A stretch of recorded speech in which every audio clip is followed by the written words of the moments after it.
3. The covenant and land. God's covenant with man is not a Neoplatonic and purely spiritual relationship. It has to do with man, God's creature living on God's creation, the earth. By its very nature, a covenant is concerned with land. A covenant is a law treaty. The law of the covenant is the law of the land and the inhabitants thereof. When a covenant is a treaty between two totally unequal powers, as of God with man, the covenant is an act of grace, and an aspect of that grace is the gift of land. The great kings of antiquity gave land to their vassals. In the medieval era, this fact was still a reality. Feudal lords gave grants of land to their knights. The feudal lords did it for services rendered. God the Lord gives the covenant land as an act of grace. The first example of a covenant grant of land is the Garden of Eden. In actuality, God declared in Genesis chapter 1 verses 26 to 28 that the whole earth and all things therein were given to man as God's covenant vassal. This grant began with the Garden of Eden, Genesis chapter 2 verse 8, as a pilot project wherein man was to learn to apply his covenant responsibilities. The garden was thus a training ground. The covenant grants included all the earth. Genesis chapter 1 verses 26 to 28. Man's violation of the covenants meant the revocation of the grants. The earth would now be hostile to man and, in the end, would bury and cover him who was to be the man of dominion over it. Genesis chapter 3 verses 16 to 19. As sin increased, as with Cain, the curse increased, and Cain, instead of being a dominion man, became a fugitive and a vagabond on the earth. Genesis chapter 4, verses 9 to 16. The land promise was renewed to Noah, Genesis chapter 9, verses 1 to 7, and to Abraham, Genesis chapter 12, verses 1 to 7, chapter 13, verses 14 to 17. The promise to Noah, like Genesis chapter 1 verses 26 to 28, is concerning all the earth. It is a restatement of the original dominion mandate and covenant calling. However, even as then God gave a limited sphere of the earth to Adam as a test area, so now, to the chosen line, a limited sphere is again given. The promise to Abraham has reference to the general area of Palestine. This covenant grant is renewed to Isaac, Genesis chapter 26, verses 3 and 4, and to Jacob, Genesis chapter 28, verse 4, verses 13 to 15, chapter 35, verses 10 to 12, chapter 48, verse 4. Later, it is renewed to Moses, Exodus chapter 3, verse 8, and the whole of the law is given as a condition of blessing in the possession of the land grant, Leviticus chapter 26, Deuteronomy chapter 28. With Joshua, we come again to a renewal of the land grants on the verge of the conquest of the land. The boundaries of the grants were greater than the conquests and were never fully achieved, although in Solomon's day, Israel's sphere of influence did cover the area described in Joshua chapter 1 verse 4. Certain covenant facts are clearly set forth in summary fashion in the commission to Joshua, Joshua chapter 1 verses 1 to 9. It is a commission or a trust in terms of the covenant of grace and law. God is the Lord of the land, not the Canaanite inhabitants, who are to be evicted on God's orders as lawless and rebellious tenants who are abusing the Lord's law and property.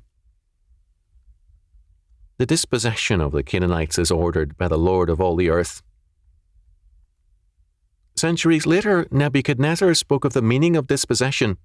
It is, to the intent that the living may know that the Most High ruleth in the kingdom of men, and giveth it to whomsoever he will, and setteth up over it the basest of men. Daniel chapter 4, verse 17. The renewal of the land grant stresses certain facts. First, the Lord makes clear that he gives the land. It is the land which I do give to them, even to the children of Israel. Joshua chapter 1, verse 2. It is not Israel's conquest, but God's grant that forms their title. Second, the covenant grant of land requires faithfulness to the covenant law. It is God's law, and therefore the earth's law. Accordingly, the commandment is explicit. Only be thou strong and very courageous, that thou mayest observe to do according to all the law which Moses my servant commanded thee. Turn not from it to the right hand or to the left, that thou mayest prosper whithersoever thou goest. This book of the law shall not depart out of thy mouth, but thou shalt meditate therein day and night, that thou mayest observe to do according to all that is written therein, for then thou shalt make thy way prosperous, and then thou shalt have good success. Joshua chapter 1, verses 7 and 8. Success and prosperity in the land are dependent upon faithfulness to the covenant. The earth itself will become a curse to those who violate the covenant. The covenant earth will fulfill or put into force God's covenant purposes. Deuteronomy chapter 28, verses 15 to 68, and hence the urgency of faithfulness to the covenant grace and law. The land is given for covenant purposes, not our own, and hence the urgency of knowing and keeping the covenant law. Third, faithfulness ensures victory. The Lord God is faithful to his covenant. His faithfulness to the covenant people is never a lawless, antinomian faithfulness. It is at all times covenantal. His promise, thus, that I will never leave thee nor forsake thee, Hebrews chapter 13, verse 5, does not apply to those who abuse or despise his covenant. To the faithful, however, the promises are remarkable. Every place that the sole of your foot shall tread upon, that have I given unto you, as I said unto Moses. There shall not any man be able to stand before thee all the days of thy life. As I was with Moses, so I will be with thee. I will not fail thee, nor forsake thee. Be strong and of good courage, for unto this people shalt thou divide for an inheritance the land which I swear unto their fathers to give them. Have I not commanded thee? Be strong and of a good courage. Be not afraid, neither be thou dismayed, for the Lord thy God is with thee whithersoever thou goest. Joshua chapter 1, verses 3, 5 and 6, and 9. In Leviticus chapter 26 and Deuteronomy chapter 28, we see how great the blessings are for faithfulness, and how radical and total are the curses. There are no half-hearted ways nor half-hearted measures with God. This commission or trust to Joshua is given again, in briefer form, in the Great Commission or trust given by our Lord to his people, to the new Israel of God. Matthew chapter 28, verses 18 to 20. The covenant land grant is renewed, this time to include all nations and all the earth.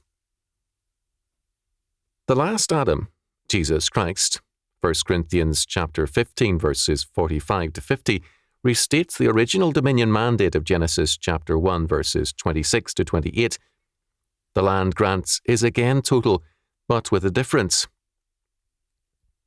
The new Adam, who is both very man of very man and very God of very God, has total power.